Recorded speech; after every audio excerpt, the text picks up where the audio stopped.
அனைவருக்கும் அன்பான வணக்கம். நீங்கள் கேட்டுக்கொண்டிருப்பது கதையலை. வாசிப்பவர் ஹேமலதா ஜெகநாத். திரு சாவி எழுதிய வழிப்போக்கன்.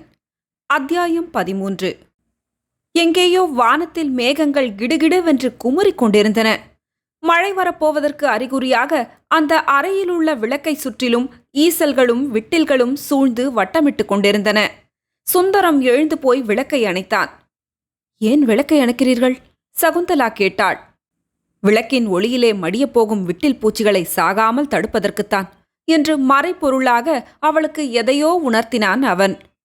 எனக்கு இருட்டென்றால் ரொம்ப பயம் என்று உங்களுக்கு தெரியாதா என்று கேட்டாள் சகுந்தலா. தெரியும், வராந்தாவில் உள்ள விளக்கு வெளிச்சமே போதுமென்று பார்த்தேன் என்றான் அவன். அடுத்த கணம் சகுந்தலாவின் கண்ணிமைகள் நனைந்திருப்பதைக் கண்டு திடுக்கிட்ட சுந்தரம், ஏன் அழுகிறாய் சகுந்தலா என்று கேட்டான். என் சாந்தி முகூர்த்தத்தன்று படுக்கை அறையில் ஏற்றி வைக்கப்பட்டிருந்த குத்து விளக்கு திடுமென்று அணைந்து விட்டது. இப்போது அது நினைவுக்கு வந்தது. எதிர்காலத்தில் நேரப்போகும் பயங்கரத்தை முன்கூட்டியே அறிவிப்பது போல் இருந்தது அது என்றாள் சகுந்தலா. அப்படியா? அப்புறம் என்ன நடந்தது என்று கேட்டான் சுந்தரம். சுந்தரம் அவளை விட்டு பிரிந்து வந்த பிறகு நடந்தவற்றையெல்லாம் விவரமாக கூறினாள் அவள். கடைசியாக நான் கொடுத்து வைக்காத பாவியாகிவிட்டேன் சுந்தர் என்று கண்ணீர் வடித்தாள். அவளுடைய துயரம் நிறைந்த கதையை கேட்டு சுந்தரம் வருத்தத்தில் ஆழ்ந்தான். பாவம், நீங்கள் எங்கெங்கோ அலைந்துவிட்டு களைத்து வந்திருக்கிறீர்கள். கீழே போய் ஐயார் ரூமிலிருந்து சாப்பாடு கொண்டு வருகிறேன். சாப்பிட்டு விட்டு படுத்துக் கொள்ளுங்கள் என்றாள் சகுந்தலா. வேண்டாம், நானே போய் கொண்டு வருகிறேன் என்று கூறினான் சுந்தரம். ஏன், நான் கொண்டு வந்தால் சாப்பிட மாட்டீர்களா என்றாள் அவள். சரி சரி, உன் இஷ்டப்படியே செய், கோபித்துக் கொள்ளாதே. உனக்கு தொந்தரவு எதற்கு என்று பார்த்தேன். தங்களுக்கு நான் எவ்வளவோ கடமைப்பட்டிருக்கிறேன் என்றாள் சகுந்தலா. நகைகளை கொண்டு வந்ததற்காகவா சொல்கிறாய்?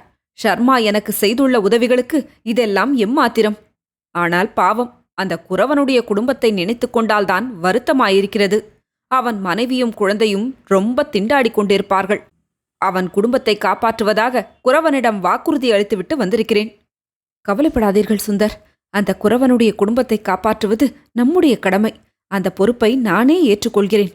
முதலில் அவர்கள் இருக்கும் இடத்தை தேடி கண்டுபிடியுங்கள் என்றாள் சகுந்தலா.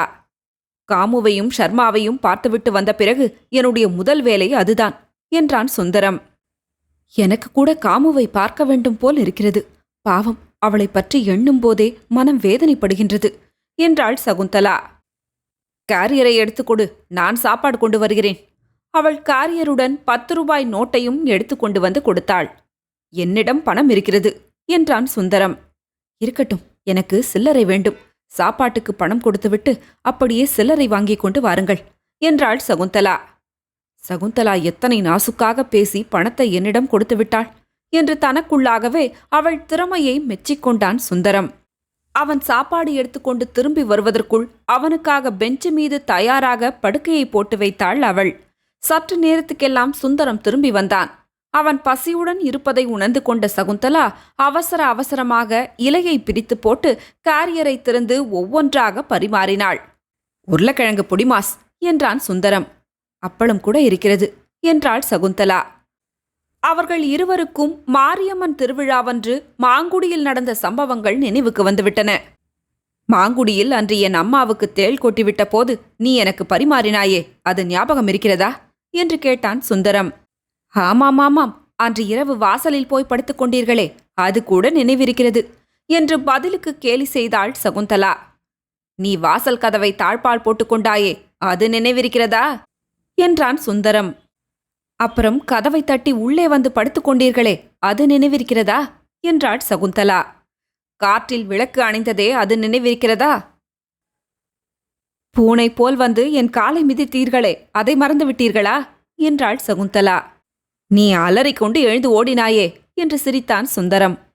பின்ன என்னவா, அப்படித்தான் பயமுறுத்துகிறதாக்கும் என்றாள் சகுந்தலா. பேசிக்கொண்டே இலையிலிருந்த பொடிமாசை தீர்த்து விட்டான் சுந்தரம். அதைக் கண்ட சகுந்தலா கழுக்கென சிரித்து விட்டாள். என்ன சிரிக்கிறாய்?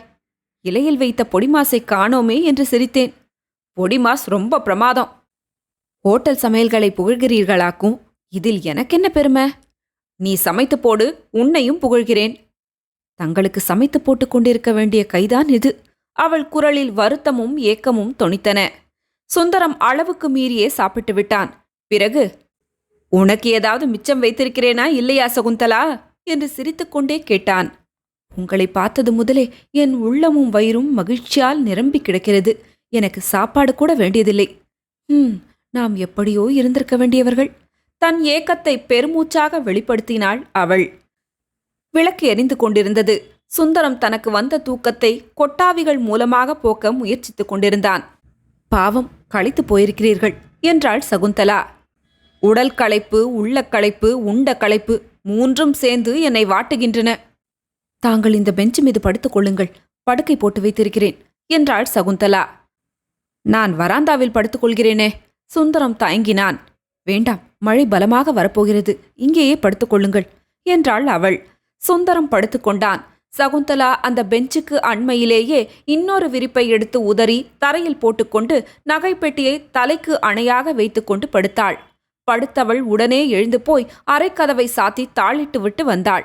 அவ்வாறு செய்தது அவளுக்கே ஏதோ போல் இருந்தது. உனக்கும் பயமாக இருக்கிறது, நகைகளை வைத்துக்கொண்டு கதவை திறந்து வைக்க என்று தன் செய்கைக்கு சமாதானம் கூறுவது போல் உரக்க சொல்லிக் கொண்டாள் அவள். வானத்தில் வெகு நேரமாக உருமிக் கொண்டிருந்த பெரிய இடி ஒன்று பக்கத்தில் நெருங்கி வந்து வெகு பயங்கரமாக முழங்கியது. அடுத்த கணம் அது இன்னும் பயங்கரமாக அண்டமே கிடுகிடுக்கும்படியாக இடித்து அதிர்ந்தது. இந்த இடி எங்கேயோ சமீபத்தில்தான் விழுந்திருக்க வேண்டும் என்றான் சுந்தரம். எனக்கு பயமாக இருக்கிறது சுந்தரம் என்று பெஞ்சுக்கு அருகில் நகர்ந்து வந்து படுத்துக்கொண்டாள் சகுந்தலா. விடியற்காலம் 3 மணிக்கு எனக்கு ரயில், அதில் நான் பெருந்துறை போக வேண்டும். இந்த மழையில் தாங்கள் என்னை தனியாக விட்டு போகக்கூடாது. நாளை இரவு பெருந்துறை போகலாம். காலையில் என்னோடு ஆற்காட்டுக்கு வாருங்கள் என்றாள் சகுந்தலா. என் உயிரெல்லாம் பெருந்துறையில் இருக்கிறது. நாளைக்கே நான் காமுவை பார்த்தாக வேண்டும் என்றான் சுந்தரம். முதலில் இப்போது தூங்குங்கள், பொழுது விடியட்டும் என்றாள் அவள்.